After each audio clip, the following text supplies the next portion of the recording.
تو بہرحال میں بات یہ عرض کر رہا تھا کہ ہماری مسلم بچیوں کو یہ اسلام کے حقوق نہیں بتلائے جاتے. کیا بتلایا جاتا ہے؟ اسلام میں 4 شادیوں کی اجازت ہے.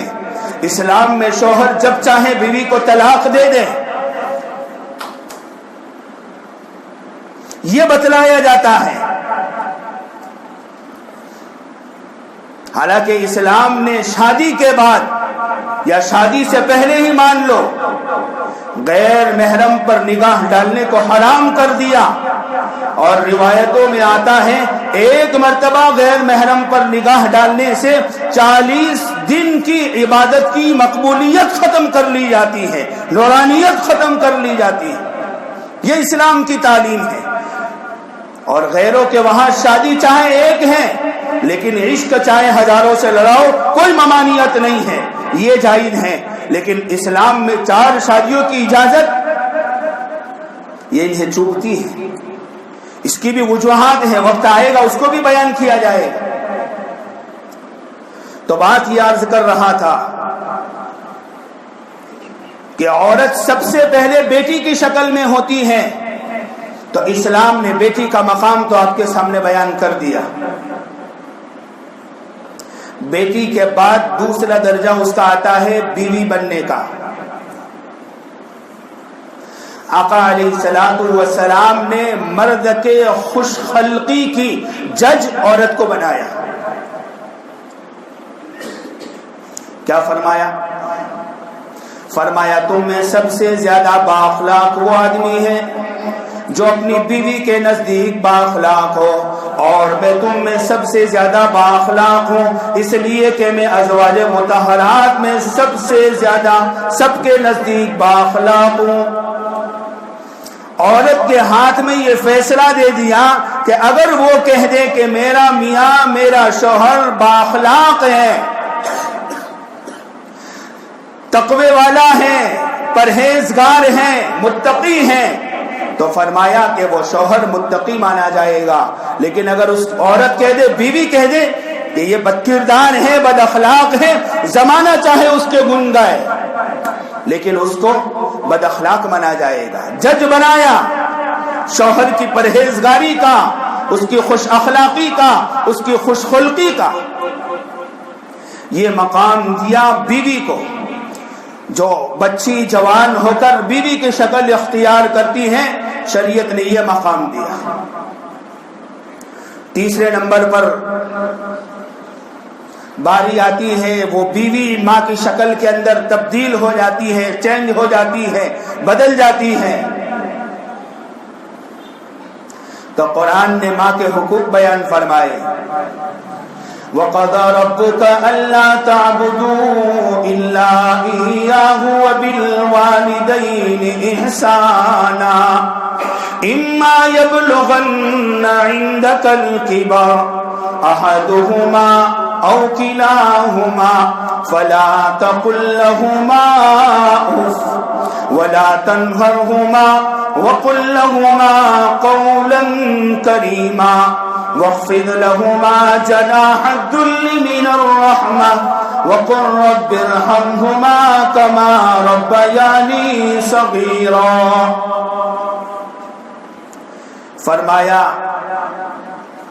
ماں باپ میں سے دونوں، احدہما او کلاہما، چاہے دونوں کے دونوں بڑھاپے کو پہنچ جائیں یا دونوں میں سے کوئی ایک بڑھاپے کو پہنچ جائے، اولاد کو اجازت نہیں ہے.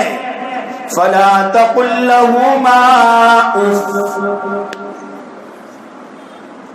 ماں باپ کے کسی فیصلے پر، ماں باپ کے کسی عمل پر، ماں باپ کے کسی فعل پر، ماں باپ کے کسی کام پر اف کرنے کی اجازت نہیں ہے، منہ ٹیڑھا کرنے کی اجازت نہیں ہے، پیشانی پر بل پڑنے کی اجازت نہیں ہے. یہ مقام دیا. اللہ تعالیٰ نے قرآن کریم میں متعدد جگہ پر اپنی توحید بیان کرنے کے بعد ماں باپ کے ساتھ حسن سلوک کو بیان فرمایا.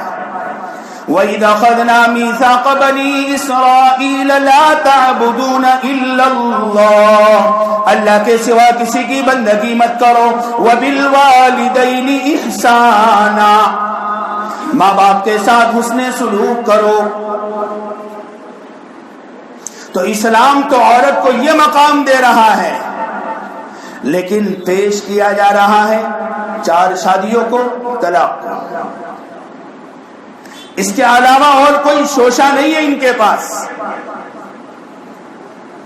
اس لیے بھائیو، دوستو، بزرگوں، یہ مضمون لمبا ہے، 3-4 جمعہ تک انشاءاللہ چلے گا، وقت ہو گیا ہے.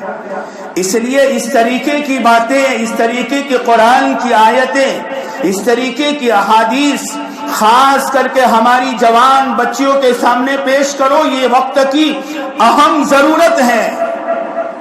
اگر ہم نے اپنی جوان بچیوں کے سامنے قرآن کی عورتوں کے مطابق بیان کی ہوئی یہ آیتیں یا ان کے فضائل، احادیث میں آقا علیہ الصلوۃ والسلام کے بیان کردہ عورتوں کے یہ حقوق بیان نہیں کیے، خدا نہ کرے ہماری بیٹیاں، ہماری بہنیں غیروں کے ہاتھ چڑھ گئی تو ان کے ارتداد کے ذمہ دار میں اور آپ ہوں گے. اس لیے ضرورت ہے کہ قرآن کریم کی ان آیات کا مطالعہ کیا جائے، احادیث کا مطالعہ کیا جائے. میں تو کہتا ہوں کہ محلے کے اندر ایک گھر طے کیا جائے اور ہفتے میں کسی اچھے عورتوں کے حقوق جاننے والے کو بلا کر بات کرائی جائے پردے کے اہتمام کے ساتھ. یہ وقت کی ضرورت ہے. اگر یہ چیز اس وقت نہ کرائی گئی، کل یہ ارتداد کی آگ خدا نہ کرے میرے اور آپ کے گھر میں آ جائے گی، وَهُمْ لَا يَشْعُرُونَ، اس کا احساس نہیں ہوگا. اس لیے وقت کی ضرورت ہے. میری اہل دانش اور قوم کے ہمدرد لوگوں سے یہ اپیل ہے کہ اس کے لیے کچھ سوچا جائے، کچھ تدابیر کی جائے. اس وقت دارالعلوم دیوبند کے اندر بھی اس کی فکر چلائی جا رہی ہے.